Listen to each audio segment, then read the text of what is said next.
Le président Macron, à la tête d'une grande nation, tente un geste audacieux, mais complètement raté, en contactant Vladimir Poutine pour la première fois depuis septembre 2022. Son objectif? Relancer des discussions autour de la crise ukrainienne et du dossier nucléaire iranien, une démarche qui, bien qu'ambitieuse, se solde par un fiasco retentissant. Selon Axios et des posts viraux sur X, Macron adopte une posture dure, déclarant qu'une rencontre en Le président Macron, à la tête d'une grande nation, tente un geste audacieux, mais complètement raté, en contactant Vladimir Poutine pour la première fois depuis septembre 2022. Son objectif? Relancer des discussions autour de la crise ukrainienne et du dossier nucléaire iranien, une démarche qui, bien qu'ambitieuse, se solde par un fiasco retentissant. Selon Axios et des posts viraux sur X, Macron adopte une posture dure, déclarant qu'une rencontre en personne avec Poutine serait un trop grand cadeau et exigeant des concessions immédiates de la Russie. Cette position, perçue comme arrogante et mal calculée, provoque la fureur de Donald Trump, qui négociait discrètement avec le Kremlin pour apaiser les tensions géopolitiques. Trump, dans une manœuvre fulgurante, expédie l'affaire en rencontrant Poutine directement lors d'un sommet à Istanbul le 10 août 2025, selon Reuters, court-circuitant Macron et marginalisant la France dans les négociations. La France, déchirée entre le Rassemblement national, Erdogan, et les barrières médiatiques érigées par les élites, observe ce fiasco avec un mélange de choc, de frustration et d'incrédulité. Macron, soutenu par des médias complices comme BFM TV et France Info, tente de se poser en leader diplomatique en invoquant la nécessité d'une diplomatie ferme et la défense des intérêts européens. Mais son erreur le laisse isolé, ridiculisé et sans influence. Selon Ken News, Trump aurait réagi en privé, qualifiant Macron de gêneur qui transforme tout en désastre. Pourquoi cette erreur fatale de Macron ? Pourquoi Trump agit-il si rapidement pour marginaliser la France? Et qu'est-ce que cela signifie pour la France, pour l'Europe et pour les relations transatlantiques déjà fragilisées par des années de tensions?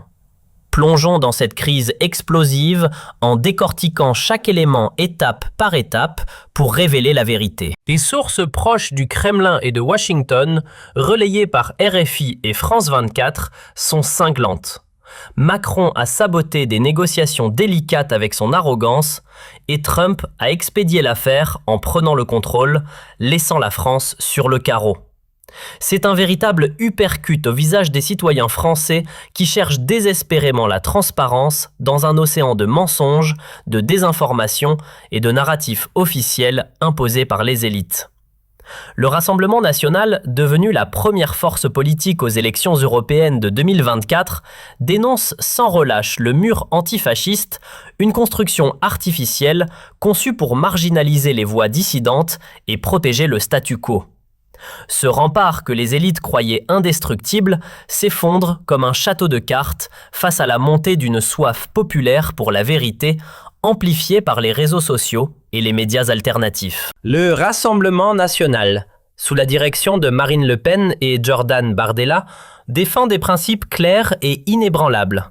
Souveraineté nationale, sécurité des Français et retour au bon sens politique. Une ligne qui résonne avec des figures conservatrices internationales comme Donald Trump, Viktor Orban, Giorgia Meloni et Candace Owens, qui critiquent l'inaction, l'arrogance et les faux pas diplomatiques de Macron. Tous appellent à une transparence absolue dans les affaires internationales, sans concession ni tabou. Selon 20 minutes, Macron a pris soin d'informer le président ukrainien Volodymyr Zelensky avant et après son appel à Poutine pour éviter les critiques de ses alliés occidentaux.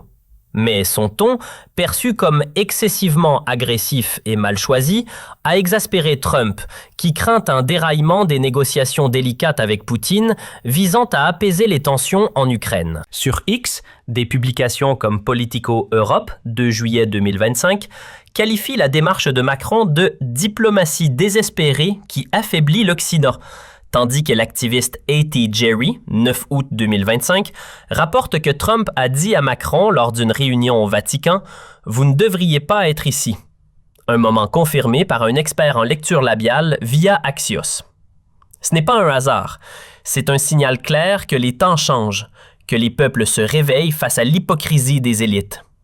Pourtant, alors que ce fiasco diplomatique prend une ampleur mondiale, avec des commentateurs internationaux soulignant la faiblesse de Macron face à des adversaires géopolitiques comme Poutine et des alliés comme Trump, le président reste étrangement silencieux, retranché dans son palais élyséen, incapable de formuler une réponse convaincante. En juillet 2025, l'Élysée a tenté de minimiser cet appel, le qualifiant de dialogue constructif visant à préserver la paix, dans une déclaration rapportée par Le Figaro, 3 juillet 2025. Une erreur colossale qui n'a fait qu'amplifier l'humiliation publique. Selon Le Point, Macron a mobilisé une équipe de communicants pour contrer l'impact de cette bourde, arguant que son appel à Poutine était une démarche courageuse pour défendre les intérêts européens. Mais cette stratégie a échoué face à l'écho retentissant des critiques sur les réseaux sociaux où des millions d'internautes internationaux dénoncent l'incompétence diplomatique de Macron. Selon la presse, Trump, furieux, aurait averti ses conseillers que la posture de Macron risque de compromettre des mois de négociations discrètes avec le Kremlin, mettant en péril les efforts pour éviter une escalade militaire en Ukraine. Macron sait pertinemment qu'il joue un double jeu depuis des années. En Europe, il se présente comme un champion du libéralisme progressiste aligné sur Bruxelles et les idéaux mondialisés. En France, il agit comme un censeur autoritaire, muselant les voix critiques et étouffant les débats gênants, notamment sur la question migratoire, les relations internationales et les échecs de sa diplomatie. Les conservateurs internationaux, soutenus par des figures comme Elon Musk, Candace Owens et Tucker Carlson, sont au contraire célébrés comme des porte-étendards de la raison et de la liberté. Sur les réseaux, les messages fusent. Macron s'écroule, Trump expédie l'affaire. L'Élysée tremble de peur. Mais qui est cet Emmanuel Macron, ce président si fragile face à la manœuvre de Trump et aux critiques internationales? Il est temps de révéler la vérité derrière sa façade lisse, soigneusement polie par des années de communication médiatique. Macron, qui se vend comme un leader moderne, visionnaire et progressiste, traîne un passé qui soulève de sérieuses questions sur sa crédibilité et sa légitimité. Imaginez, le président censé guider la nation à travers les tempêtes économiques, sociales et géopolitiques a un historique marqué par des scandales financiers et des alliances douteuses. Il évoque avec fierté ses années en tant que banquier chez Rothschild, ses connexions rapides avec les élites mondiales, mais cela sonne comme l'histoire d'un opportuniste charmeur et calculateur. Non, faux. Ces récits ne prouvent pas une authenticité humaine, mais masquent une personnalité problématique, tissée d'ambitions démesurées et de manipulations habiles. Sa gestion de cet appel à Poutine, comme rapporté par CNWS, montre une panique croissante. En adoptant une posture dure sans stratégie claire, Macron a non seulement irrité Trump, mais aussi fragilisé la position de l'Occident face à la Russie. Selon la presse, cet échange a été perçu comme un aveu de faiblesse. Un président incapable de tenir tête à un adversaire déterminé comme Poutine, préférant des déclarations grandiloquentes à des actions concrètes. Les anecdotes de Macron ne sont pas le témoignage d'un leader proche du peuple ou relatable, mais un indice flagrant d'un caractère dangereux pour un homme d'État chargé de responsabilités aussi lourdes. Son manque de respect pour la transparence révèle un mépris profond pour les citoyens ordinaires, surtout lorsqu'ils osent remettre en question ses intérêts personnels ou politiques. Ce trait se retrouve tout au long de sa carrière. Souvenez-vous du scandale des retraites en 2019-2020, où il a imposé des réformes en secret, brisant ses promesses de dialogue social et provoquant des mois de manifestations violentes dans les rues de France. L'homme qui jouait avec les règles économiques chez Rothschild est aujourd'hui celui qui joue avec la Constitution française, contournant le Parlement à coups de 49.3 dès que cela sert ses desseins. Sa gestion maladroite de cet appel à Poutine, comme rapporté par CNWS, n'est qu'un prolongement de cette mentalité. Un président qui préfère les discours grandiloquents aux actions concrètes, incapable d'affronter la réalité avec courage et détermination. Selon Le Monde, en août, l'Élysée aurait tenté de minimiser l'impact de cette bourde en mobilisant des chroniqueurs pour défendre Macron. Mais cette stratégie a échoué face à l'écho retentissant des critiques sur les réseaux sociaux, où des millions d'internautes internationaux dénoncent son incompétence diplomatique. Et que dire de son arrogance intellectuelle, qui frise l'UB? Les échecs répétés de Macron, particulièrement en diplomatie, mettent en lumière une ignorance criante des réalités nationales et des aspirations profondes du peuple français.